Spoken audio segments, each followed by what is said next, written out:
The psychology of money. नमस्कार दोस्तों, आपका स्वागत है अंजन बुक्स में, जहां हम बेहतरीन किताबों के ज्ञान को आसान भाषा में आपके तक पहुंचाते हैं। आज हम बात करने जा रहे हैं एक ऐसी किताब के बारे में जिसने दुनिया भर में करोड़ों लोगों के पैसे देखने के नजरिए को बदल दिया। द साइकोलॉजी ऑफ मनी, लेखक मॉर्गन हाउसल। ये किताब हमें सिखाती है कि पैसा कमाना एक कला है, लेकिन उसे सही तरह से संभालना ये एक मनोविज्ञान है। तो चलिए बिना समय गवाए शुरू करते हैं। पार्ट 1, वेल्थ वर्सेस रिच, अमीर और धनवान में फर्क, 2 मिनट्स। इस किताब का पहला बड़ा सबक है, अमीर दिखना आसान है, लेकिन धनवान बनना अलग चीज है। अमीर वो है जो चमक धमक दिखाता है, धनवान वो है जिसके पास शांतिपूर्वक जमा की गई संपत्ति है जो दिखती नहीं। लेखक कहते हैं, wealth is what you don't see, यानी असली दौलत वो है जो आपने सेव की है, न कि वो जो आपने दिखाने में खर्च कर दी। पार्ट 2, लक, रिस्क, किस्मत और जोखिम की भूमिका, 1.5 मिनट्स।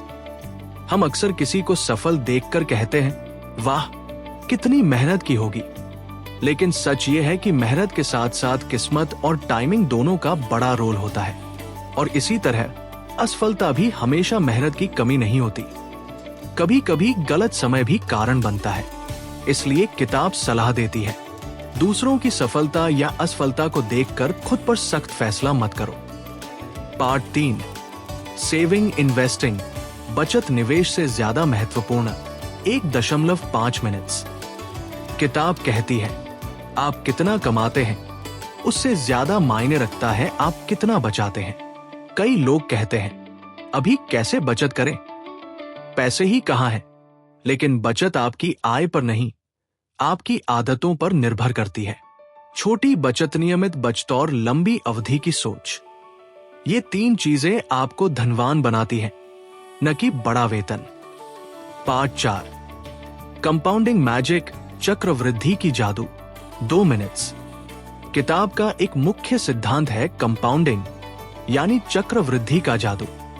लेखक बताते हैं कि धीरज, लंबा समय, लगातार निवेश, आश्चर्यजनक परिणाम। वॉरेन बफेट की 84% संपत्ति 60 साल की उम्र के बाद बनी।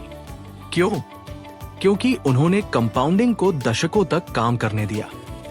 आप भी अगर पैसा जल्दी न निकालें और उसे समय दें, तो आपकी संपत्ति खुद चलकर बढ़ने लगेगी। पार्ट 5, फ्रीडम, असली अमीरी, आजादी, 1.5 मिनट्स। लेखक कहते हैं, money's greatest benefit is control over your time. असली अमीरी वो है जब आप तय कर सके कब काम करना है, कितना काम करना है, किसके साथ काम करना है।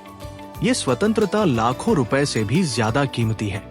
पार्ट 6, नेवर इनफ, कभी भी काफी नहीं, 1.5 मिनट्स। हम अक्सर दूसरों से तुलना करके अपनी खुशियां खत्म कर देते हैं। अरे उसके पास बड़ी कार है, मेरे पास भी होनी चाहिए। लेकिन लेखक कहते हैं, comparison is the enemy of happiness. किताब बताती है कि लक्ष्य हमेशा बढ़ते रहते हैं, इसलिए खुद से पूछिए, मेरे लिए काफी क्या है। जैसे ही ये जवाब मिल जाता है, पैसा आपका तनाव नहीं, आपका साधन बन जाता है। Part 7, plan versus flexibility, planning जरूरी पर बदलाव और भी जरूरी, 1.5 मिनट्स। किताब कहती है कि वित्तीय जीवन में हमेशा अनिश्चितता रहती है, इसलिए आपको थोड़ा प्लान चाहिए और थोड़ा लचीलापन भी। इमरजेंसी फंड इसका सबसे अच्छा उदाहरण है। यही लचीलापन आपको कठिन समय में बचाता है। पार्ट 8, बिहेवियर मैटर्स मोर, व्यवहार सबसे बड़ा निवेश, 1.5 मिनट्स।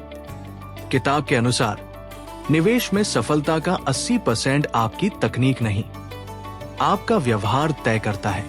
घबराहट में बेच देना, लालच में खरीद लेना, शॉर्ट टर्म सोच, ये 3 चीजें सबसे बड़ा नुकसान करवाती है। किताब सिखाती है कि सफल निवेशक शांत, धैर्यवान और अनुशासित होते हैं। Conclusion, 2 minutes. तो दोस्तों, द साइकोलॉजी ऑफ मनी हमें सिखाती है कि पैसा चलाना तकनीक नहीं।